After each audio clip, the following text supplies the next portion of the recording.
enzim itu mudah rusak pada suhu tinggi gitu ya. Jadi faktor yang pertama itu suhu. Faktor yang pertama itu suhu.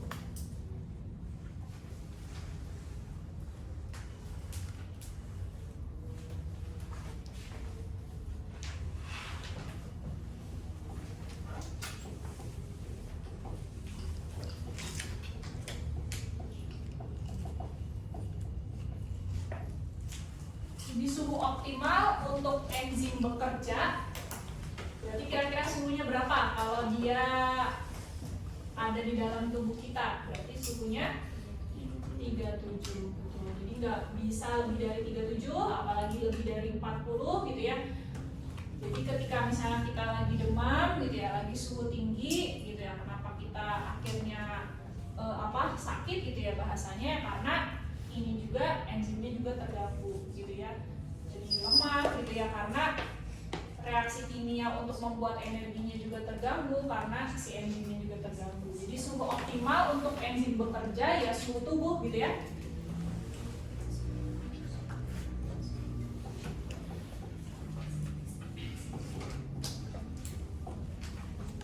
Jadi ini kita bicaranya manusia dulu ya. Jadi kita bicaranya manusia dulu, berarti suhu tubuh manusia. Nah, nanti ada grafiknya.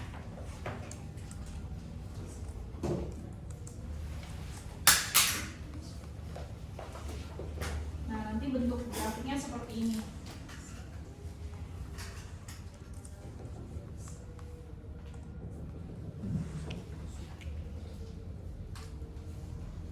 Nanti di sini ada kecepatan reaksi gitu ya.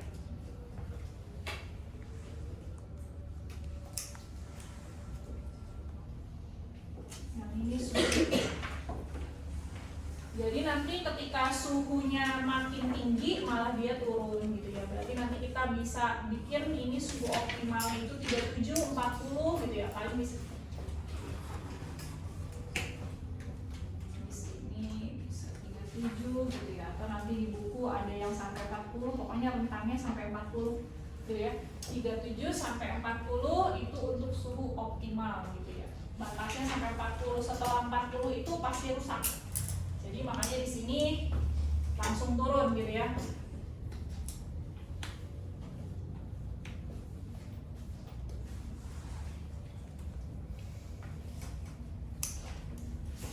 Oke, lalu yang kedua yang mempengaruhinya itu pH.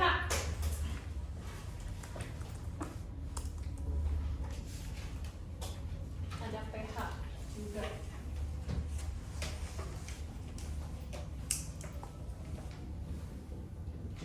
pH atau derajat keasaman gitu. Keasaman mempengaruhi kerja enzim.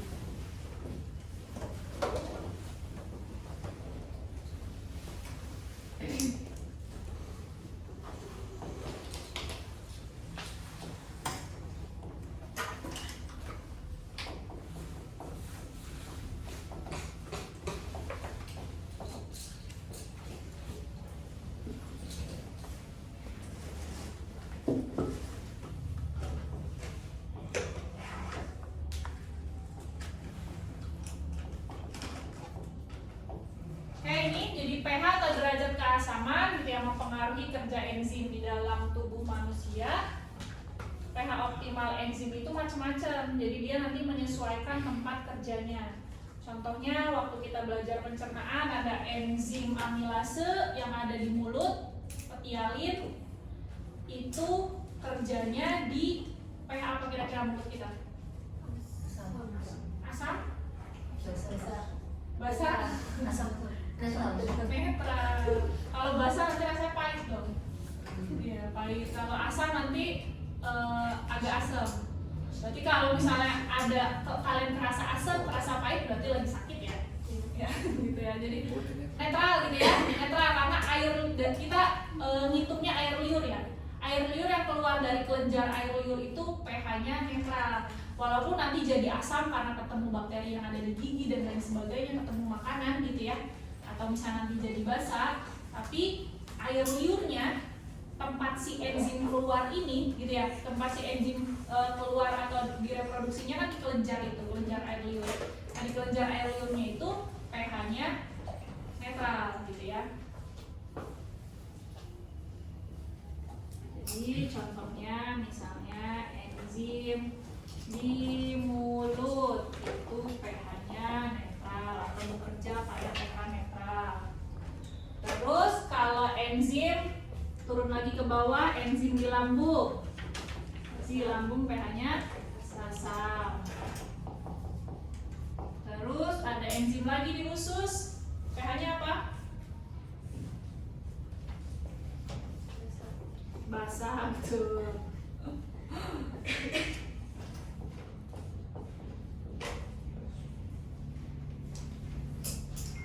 Jadi kalau pH sesuai tempat gitu ya. Jadi kita nggak bisa matok pH optimalnya berapa.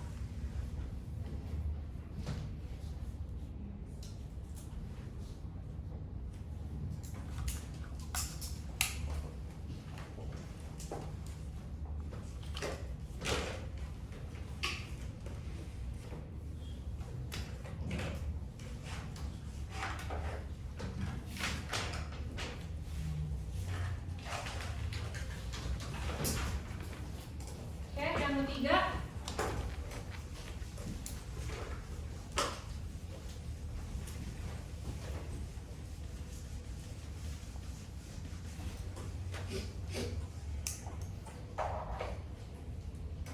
yang ketiga kita ke faktor komponen tadi, komponen reaksi kimia ada apa aja tadi?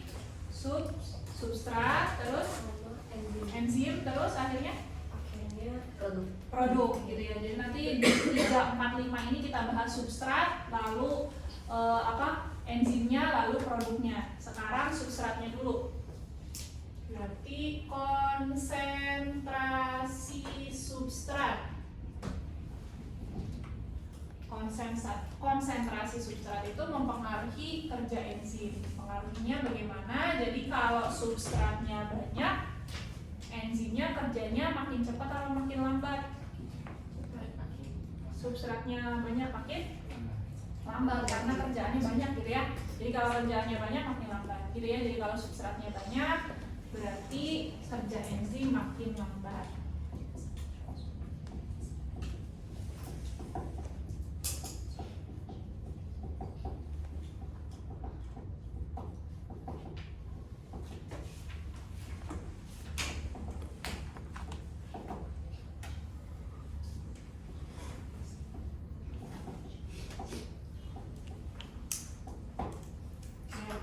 Kebalikannya gitu ya, makin banyak substratnya nanti kerja enzimnya makin menurun.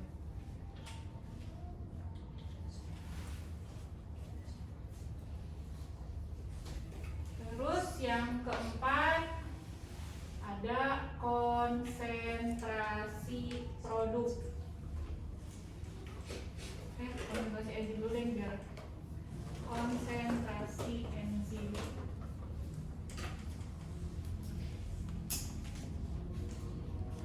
Kalau ini berarti kalau konsentrasi enzim, kalau enzimnya banyak, substratnya tetap, jadinya cepat gitu ya.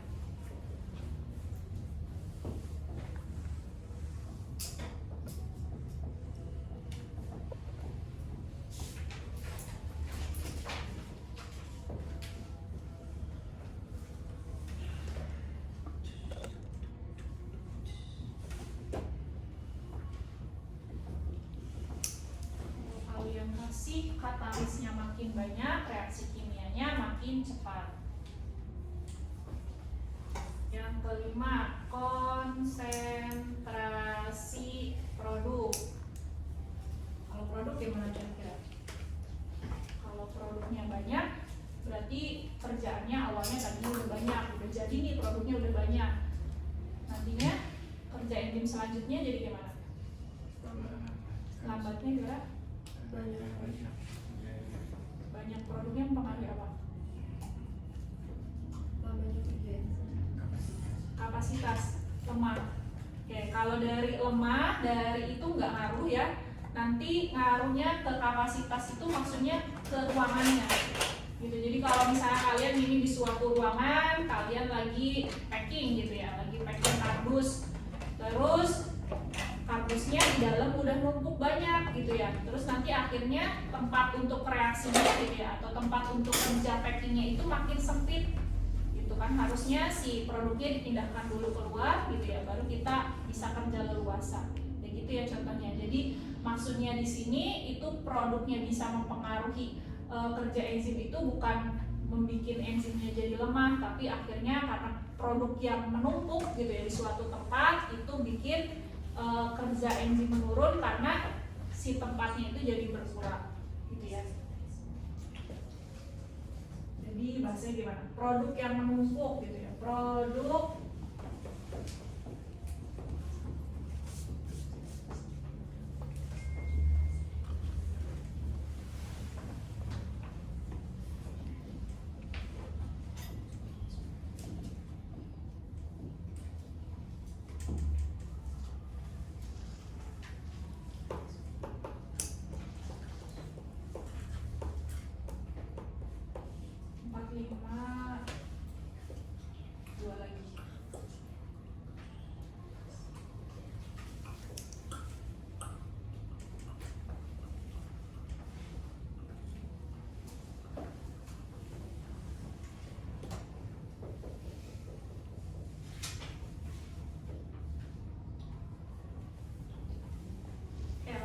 keenam, adanya kofaktor. Adanya kofaktor. Tadi itu kofaktor adalah senyawa mempercepat enzim, bentukannya berupa senyawanya apa aja? Senyawa selain protein. Senyawa selain proteinnya bisa berbentuk senyawa organik dan anorganik. Jadi bisa berupa vitamin atau berupa mineral atau ion-ion yang kita minum gitu ya, atau yang kita makan, mineral dari sayur atau vitamin dari sayur dan buah, itu bisa sebagai kofaktor. Berarti kalau adanya kofaktor, kerja enzimnya makin, dengan adanya kofaktor cara kerja enzimnya makin cepat gitu ya, karena ada enzim.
Yang terakhir ada senyawa ya, senyawa selain kofaktor yang bisa mempengaruhi kerja enzim gitu ya. Senyawanya itu namanya inhibitor. Nah, ini kerjanya itu nanti dia kebalikannya sama kofaktor. Jadi kalau kofaktor itu dia membantu, kalau inhibitor itu dia menghambat gitu ya. Inhibin, dari kata inhibin itu penghambat.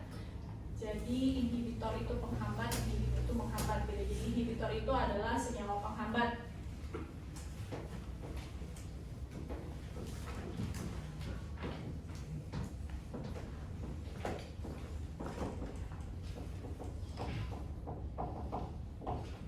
Senyawa penghambat kerja enzim. Berarti dia senyawa yang dari luar yang masuk ke dalam tubuh kita, atau misalnya dalam tubuh kita juga ada yang dibuat senyawanya, misalnya ada kesalahan dalam metabolisme, itu nanti sifatnya berupa racun. Jadi bahasa racun itu inhibitor gitu ya. Jadi racun itu adalah inhibitor. Nanti cara kerja racun itu adalah menghambat kerja enzim gitu. Jadi nanti kalau ada reaksi pembentukan energi gitu ya, dihambat sama racun. Nah, si racun itu menghambatnya berarti nanti reaksinya ada yang bisa sampai tidak terjadi atau hasilnya senyawa lain gitu ya. Jadi bukan menghasilkan energi, makanya nanti bisa sampai sel-selnya mati gitu ya. Atau nanti tubuh kita mengalami kematian, itu inhibitor gitu ya. Jadi cara kerja inhibitor itu menghambat enzim. Nah, inhibitor ini ada dua macam.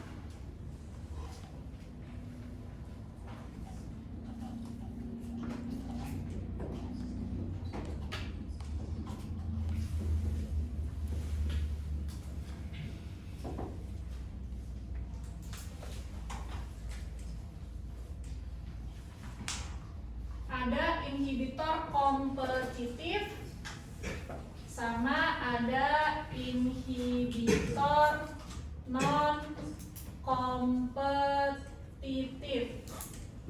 Ya, ada inhibitor kompetitif sama inhibitor non kompetitif.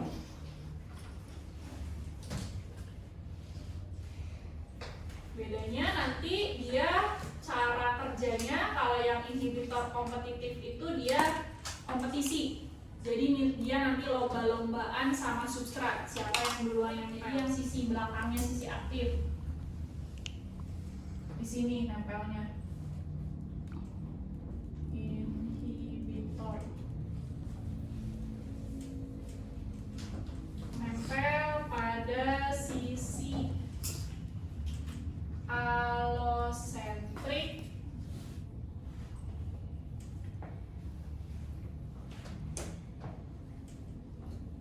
dan dapat mengubah bentuk sisi aktif.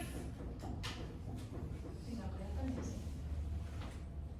Mengubah bentuk sisi aktif sehingga substrat tidak dapat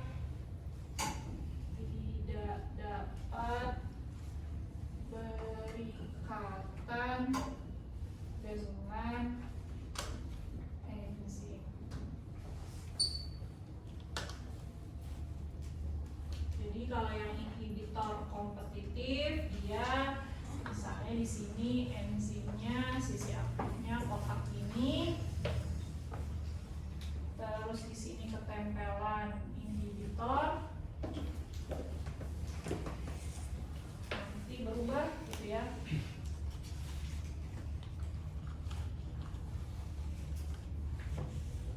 Nanti berubah misalnya jadi slancit gini. Tadinya substratnya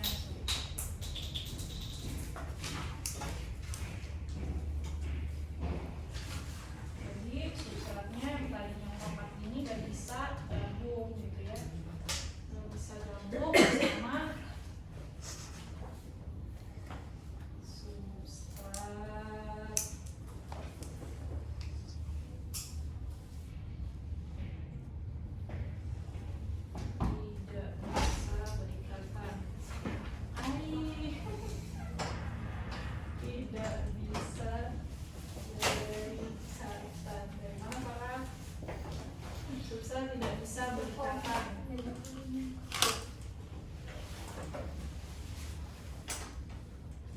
Karena sisi aktif berubah.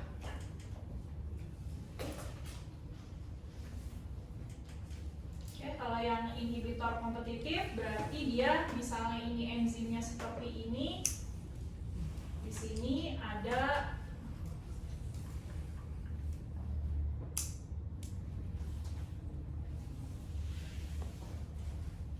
ini inhibitornya mirip sama substrat. Ini substratnya misalnya. Nah, ini substrat.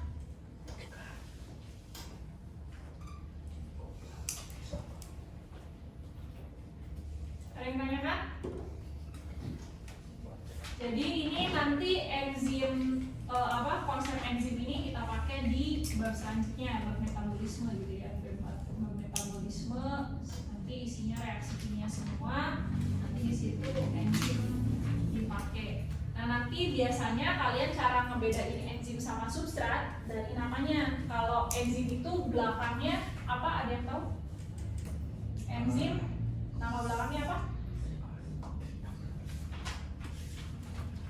Biasanya nama enzim itu apa? Ase, betul, ase. Jadi tadi lipase. Berarti kalau lipase, aku hapus yang ini.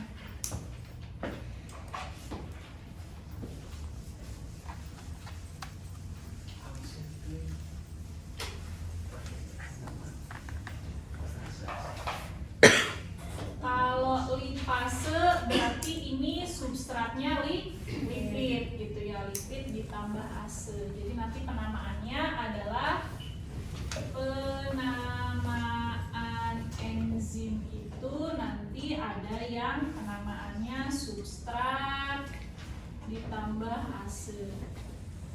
Pun nanti ada enzim-enzim yang namanya belakangnya gak ase. Ada yang untuk kalian pencernaan itu ada tripsin misalnya.